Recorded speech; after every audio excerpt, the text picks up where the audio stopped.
ಸ್ನೇಹಿತರೆ, ಮೀಡಿಯಾ ಮಾಸ್ಟರ್ಸ್ಗೆ ಸ್ವಾಗತ ಸುಸ್ವಾಗತ. ಗೆಳೆಯರೆ, ನಿಮಗೆ ನೆನಪಿರಬೇಕು, ಇತ್ತೀಚೆಗೆ ದೆಹಲಿ ಹೈಕೋರ್ಟ್ನ ನ್ಯಾಯಮೂರ್ತಿಯಾಗಿದ್ದವರ ಮನೆಗೆ ಬೆಂಕಿ ಬಿತ್ತು. ಆ ಬೆಂಕಿಯನ್ನ ನಂದಿಸೋದಕ್ಕೆ ಅಗ್ನಿಶಾಮಕ ದಳ ಬಂತು. ಹೀಗೆ ಬೆಂಕಿ ಬಿದ್ದಾಗ ನ್ಯಾಯಮೂರ್ತಿಗಳು ಮನೆಯಲ್ಲಿರಲಿಲ್ಲ, ಅವರು ಹೊರಗಿದ್ರು. ಬೆಂಕಿ ನಂದಿಸೋದಕ್ಕೆ ಬಂದ ಅಗ್ನಿಶಾಮಕ ದಳದ ಸಿಬ್ಬಂದಿ ಆಘಾತಗೊಂಡ್ರು. ಯಾಕೆಂದ್ರೆ ಆ ಮನೆಯ ಕೊಠಡಿಯ ತುಂಬಾ ಗಾಂಧಿ ನೋಟುಗಳು ತುಂಬಿದ್ದು. ಅವತ್ತು ಮನೆಗೆ ಬೆಂಕಿ ಬೀಳದೆ ಇದ್ದಿದ್ರೆ, ಅಗ್ನಿಶಾಮಕ ದಳ ಬಾರದೆ ಇದ್ದಿದ್ರೆ, ಆ ನ್ಯಾಯಮೂರ್ತಿಯ ಮನೆ ಅನ್ನೋದು ಹಣದ ಗೋಡೌನ್ನಂತಾಗಿದೆ ಅನ್ನೋದು ಗೊತ್ತು ಕೂಡ ಆಗ್ತಿರ್ಲಿಲ್ಲ. ಆದ್ರೆ ಆ ಪ್ರಕರಣದ ಬಗ್ಗೆ ಒಂದು FIR ದಾಖಲಾಗಲಿಲ್ಲ. ಶ್ರೀಸಾಮಾನ್ಯನ ಬಳಿ 2 ಲಕ್ಷಕ್ಕಿಂತ ಹೆಚ್ಚು ನಗದು ಸಿಕ್ಕಿದ್ರೆ ಅದನ್ನ ಆರ್ಥಿಕ ಅಪರಾಧ ಅಂತ ಟ್ರೀಟ್ ಮಾಡ್ತಾರೆ. ಅಂಥದ್ರಲ್ಲಿ ನ್ಯಾಯಮೂರ್ತಿಯ ಮನೆಯ ಕೊಠಡಿಯ ತುಂಬಾ ಕ್ಯಾಶ್ ಇದ್ರೂ ಕೂಡ ಒಂದು ಪ್ರಕರಣ, ಒಂದು FIR, ಒಂದು ತನಿಖೆ ಇದುವರೆಗೆ ಅಂಥದ್ದೇನೂ ಆಗಿಲ್ಲ. ಈ ನಡುವೆ ಸುಪ್ರೀಂ ಕೋರ್ಟ್ನ ಮಾಜಿ ಮುಖ್ಯ ನ್ಯಾಯಾಧೀಶರೊಬ್ಬರ ವಿರುದ್ಧ ಹೈಕೋರ್ಟ್ನ ನಿವೃತ್ತ ನ್ಯಾಯಾಧೀಶರೊಬ್ಬರು ರಾಷ್ಟ್ರಪತಿಗಳಿಗೆ ದೂರು ಬರೆದಿದ್ದಾರೆ. ಭಾರತದ ಸರ್ವೋಚ್ಚ ನ್ಯಾಯಾಲಯದ ಮಾಜಿ ನ್ಯಾಯಮೂರ್ತಿ ಅಧಿಕಾರದಲ್ಲಿದ್ದಾಗ ತಮ್ಮ ಕಚೇರಿಯನ್ನು ದುರ್ಬಳಕೆ ಮಾಡಿಕೊಂಡಿದ್ದಾರೆ. ಹೀಗಾಗಿ ಅವರ ವಿರುದ್ಧ ಭ್ರಷ್ಟಾಚಾರ ನಿಗ್ರಹ ಕಾಯ್ದೆಯ ಪ್ರಕಾರ CBI ತನಿಖೆ ನಡೀಬೇಕು.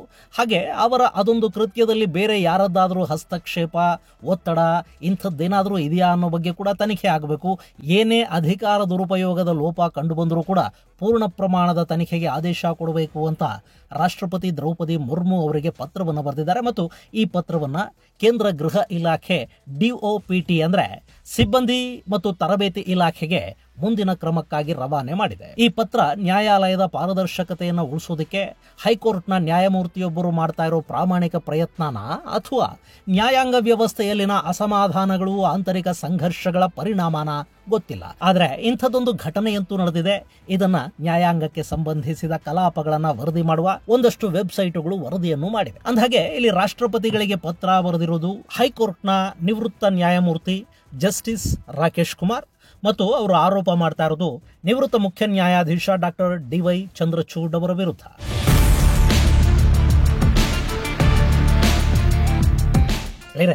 ಜಸ್ಟಿಸ್ ರಾಕೇಶ್ ಕುಮಾರ್ ಬಿಹಾರದ ಹೈಕೋರ್ಟ್ನ ನ್ಯಾಯಮೂರ್ತಿಯಾಗಿ 2009ರಲ್ಲಿ ನೇಮಕಗೊಳ್ತಾರೆ. ಆನಂತರ 2019ರಲ್ಲಿ ಅವರು ಆಂಧ್ರ ಪ್ರದೇಶದ ಹೈಕೋರ್ಟ್ಗೆ ವರ್ಗಾವಣೆ ಆಗ್ತಾರೆ ಮತ್ತು ಅಲ್ಲೇ ನಿವೃತ್ತಿಯನ್ನು ಕೂಡ ಪಡ್ಕೋತಾರೆ. ಆನಂತರ 2022ರಲ್ಲಿ ಅವರನ್ನ NCLAT ಅಂದ್ರೆ ನ್ಯಾಷನಲ್ ಕಂಪನಿ ಲಾ ಅಪೆಲೇಟ್ ಟ್ರಿಬ್ಯುನಲ್ಗೆ ನ್ಯಾಯಾಂಗ ಸದಸ್ಯರನ್ನಾಗಿ ನೇಮಕ ಮಾಡಲಾಗುತ್ತೆ. ಆನಂತರ 2023ರಲ್ಲಿ ತಮ್ಮ ಸ್ಥಾನಕ್ಕವರು ರಾಜೀನಾಮೆಯನ್ನು ಕೊಡ್ತಾರೆ. ಇದೇ ಜಸ್ಟಿಸ್ ರಾಕೇಶ್ ಕುಮಾರ್ ಈಗ ಮಾಜಿ ಮುಖ್ಯ ನ್ಯಾಯಮೂರ್ತಿ ಜಸ್ಟಿಸ್ DY ಚಂದ್ರಚೂಡ್ ಅವರ ವಿರುದ್ಧ ನವೆಂಬರ್ 8ನೇ ತಾರೀಕು ರಾಷ್ಟ್ರಪತಿಗಳಿಗೆ ದೂರಿನ ಪತ್ರ ಬರೆದಿದ್ರು. ಆ ಪತ್ರವನ್ನ ಈಗ ಸಿಬ್ಬಂದಿ ಮತ್ತು ತರಬೇತಿ ಇಲಾಖೆಗೆ ಮುಂದಿನ ಕ್ರಮಕ್ಕಾಗಿ ರವಾನೆ ಮಾಡುವ ಮೂಲಕ ಕೇಂದ್ರ ಗೃಹ ಸಚಿವಾಲಯ ಗಂಭೀರ ಹೆಜ್ಜೆಯನ್ನಿಟ್ಟಿದೆ. ಇಲ್ಲಿ ಜಸ್ಟಿಸ್ ರಾಕೇಶ್ ಕುಮಾರ್ ಸುಪ್ರೀಂ ಕೋರ್ಟ್ನ ಮಾಜಿ ಮುಖ್ಯ ನ್ಯಾಯಮೂರ್ತಿಗಳ ವಿರುದ್ಧ ಭ್ರಷ್ಟಾಚಾರ ತಡೆ ಕಾಯ್ದೆ 1988ರ ಸೆಕ್ಷನ್ 17A ಅಡಿಯಲ್ಲಿ CBI ತನಿಖೆಗೆ ಅನುಮತಿಯನ್ನು ಕೋರಿದ್ದಾರೆ. ರಾಷ್ಟ್ರಪತಿ ದ್ರೌಪದಿ ಮುರ್ಮು ಅವರಿಗೆ ರಾಕೇಶ್ ಕುಮಾರ್ ಅವರು ಬರೆದ ಪತ್ರದಲ್ಲಿ, with A heavy heart and with a view to restore confidence of public at large in the judicial system, I have been constrained to approach your excellency for conducting an inquiry in respect of improper conduct of Dr. DY Chandrachud, who by way of abusing his official position had constituted bench twice on the same date with a view to directly or indirectly granting undue favor to an accused, namely Teesta Atul Setalvad. ಅಂದ್ರೆ ಭಾರವಾದ ಹೃದಯದಿಂದ ಮತ್ತು ನ್ಯಾಯಾಂಗ ವ್ಯವಸ್ಥೆಯಲ್ಲಿ ಸಾರ್ವಜನಿಕರ ವಿಶ್ವಾಸವನ್ನ ಪುನಃಸ್ಥಾಪಿಸುವ ಉದ್ದೇಶದಿಂದ ನಾನು ಗೌರವಾನ್ವಿತರಾದ ತಮ್ಮನ್ನ ಸಂಪರ್ಕಿಸಬೇಕಾಗಿ ಬರುತ್ತಿದೆ. ತೀಸ್ತಾ ಸೆಟ್ಲ್ವಾಡ್ ಅನ್ನು ಆರೋಪಿಗೆ ಅನುಕೂಲವನ್ನು ಮಾಡಿಕೊಡುವ ಉದ್ದೇಶದಿಂದ ಒಂದೇ ದಿನ 2 ಬಾರಿ ಪೀಠವನ್ನು ರಚಿಸುವ ಮೂಲಕ DY ಚಂದ್ರಚೂಡ್ ಅವರು ತಮ್ಮ ಸ್ಥಾನವನ್ನು ದುರುಪಯೋಗಪಡಿಸಿಕೊಂಡಿರುವ ಬಗ್ಗೆ ತನಿಖೆಗೆ ನಾನು ತಮ್ಮನ್ನು ಸಂಪರ್ಕಿಸಬೇಕಾಗಿ ಬರುತ್ತಿದೆ ಅಂತ ಬರೀತಾರೆ.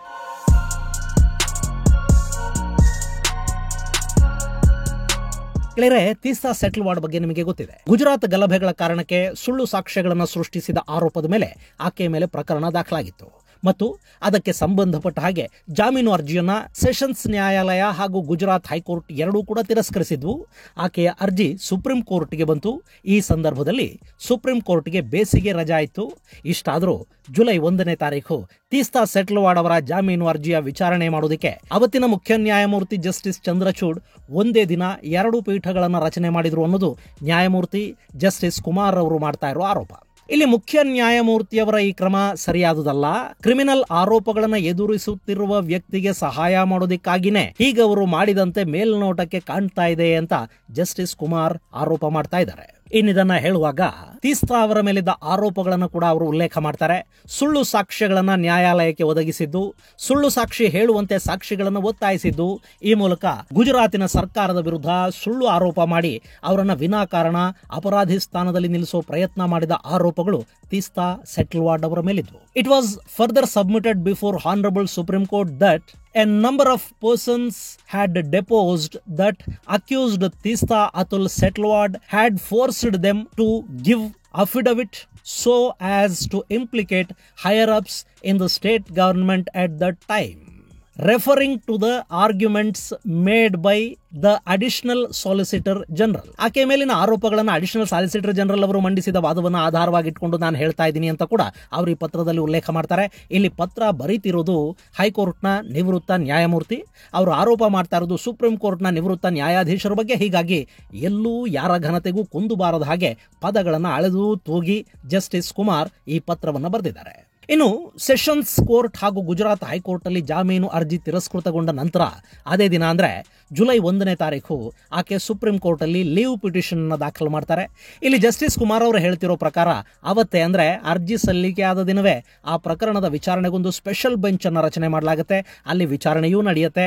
ಆದರೆ ಮಧ್ಯಂತರ ಜಾಮೀನು ಕೊಡುವ ವಿಷಯದಲ್ಲಿ ಸ್ಪೆಷಲ್ ಬೆಂಚಿನ ಮುಖ್ಯ ನ್ಯಾಯಮೂರ್ತಿಗಳು ಒಮ್ಮತದ ಅಭಿಪ್ರಾಯಕ್ಕೆ ಬರೋದಿಲ್ಲ. ಹೀಗಾಗಿ ಪ್ರಕರಣದ ವಿಚಾರಣೆಯನ್ನ ವಿಸ್ತೃತ ಪೀಠಕ್ಕೆ ವರ್ಗಾವಣೆ ಮಾಡಲಾಗುತ್ತೆ. ಇಲ್ಲಿ ಹೀಗೆ ಪೀಠ ರಚನೆ, ಅರ್ಜಿಯ ವಿಚಾರಣೆಗೆ ವಿಸ್ತೃತ ಪೀಠಕ್ಕೆ ವರ್ಗಾವಣೆಯ ನಂತರ ಏನಾಯಿತು ಅನ್ನೋ ಬಗ್ಗೆ ಜಸ್ಟಿಸ್ ಕುಮಾರ್ ತಮ್ಮ ತೀವ್ರ ಕಾಳಜಿ, ಕಳವಳವನ್ನು ವ್ಯಕ್ತಪಡಿಸ್ತಾರೆ. ಆ ಬಗ್ಗೆ ಅವರು ತಮ್ಮ ದೂರಿನ ಪತ್ರದಲ್ಲಿ ಬರೀತಾ, surprisingly on the same date 1st July 2023 in the evening, Dr. D.Y. Chandrachud, abusing the chair of the Chief Justice of India, improperly constituted a larger bench. ಆಶ್ಚರ್ಯಕರವಾಗಿ ಅದೇ ದಿನ ಅಂದ್ರೆ ಜುಲೈ 1, 2023 ಸಂಜೆ ಡಾಕ್ಟರ್ ಡಿ ವೈ ಚಂದ್ರಚೂಡ್ ಅವರು ಗೌರವಾನ್ವಿತ ಭಾರತದ ಮುಖ್ಯ ನ್ಯಾಯಮೂರ್ತಿಗಳ ಕುರ್ಚಿಯನ್ನ ದುರುಪಯೋಗಪಡಿಸಿಕೊಂಡು ವಿಸ್ತೃತ ಪೀಠವನ್ನ ಅನುಚಿತವಾಗಿ ರಚಿಸಿದರು ಅಂತ ಕುಮಾರ್ ಅವರು ತಮ್ಮ ದೂರಲ್ಲಿ ತಿಳಿಸಿದ್ದಾರೆ. ಅಷ್ಟೇ ಅಲ್ಲ, ಹೀಗೆ ಪೀಠ ರಚಿಸುವಾಗ ಮುಖ್ಯ ನ್ಯಾಯಮೂರ್ತಿಗಳು ಎಲ್ಲಿದ್ರು ಅನ್ನೋ ಬಗ್ಗೆ ಕೂಡ ಜಸ್ಟಿಸ್ ಕುಮಾರ್ ತಮ್ಮ ಪತ್ರದಲ್ಲಿ ಉಲ್ಲೇಖಿಸ್ತಾರೆ. ಅವರು ಹೇಳೋ ಪ್ರಕಾರ, enjoying a cultural programme Bharatanatyam and was neither in court premises nor in official residence of chief justice of India. ಅಂದ್ರೆ ಅವರು ಈ ಆದೇಶವನ್ನು ಕೊಟ್ಟ ಸಂದರ್ಭದಲ್ಲಿ ತಮ್ಮ ಕಚೇರಿಯಲ್ಲೂ ಇರಲಿಲ್ಲ ಅಥವಾ ತಮ್ಮ ಅಧಿಕೃತ ನಿವಾಸದಲ್ಲೂ ಅವರಿರಲಿಲ್ಲ. ಬದಲಿಗೆ ಭರತನಾಟ್ಯವನ್ನ ನೋಡಲು ಹೋಗಿದ್ದರು. ಅಲ್ಲಿಂದಲೇ ವಿಶೇಷ ಪೀಠವನ್ನ ರಚನೆ ಮಾಡಲಾಯಿತು ಅಂತ ಇಲ್ಲಿ ಜಸ್ಟಿಸ್ ಕುಮಾರ್ ತಮ್ಮ ಪತ್ರದಲ್ಲಿ ಹೇಳ್ತಾ ಇದ್ದಾರೆ. ಅಂದ್ರೆ ಇಲ್ಲಿ ಆ ಪ್ರಕರಣದ ವಿಚಾರಣೆಗೆ ಮುಖ್ಯ ನ್ಯಾಯಮೂರ್ತಿಗಳು ವಹಿಸಿದ್ದ ಆಸ್ಥೆಯ ಬಗ್ಗೆ ಜಸ್ಟಿಸ್ ಕುಮಾರ್ ಬೆಳಕು ಚೆಲ್ಲೋ ಪ್ರಯತ್ನವನ್ನು ಮಾಡ್ತಾ ಇದ್ದಾರೆ.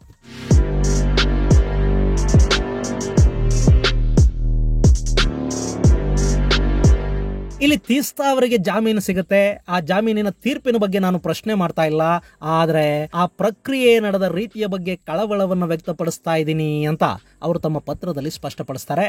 ಇಲ್ಲಿ ಅವರದ್ದೇ ಪದಗಳಲ್ಲಿ ಅದನ್ನು ಕೇಳಿಸ್ಕೊಳ್ಳಿ. In this application I am not at all even whispering about the judicial order passed by Honorable Supreme Court, but finger is being raised against the conduct of Dr.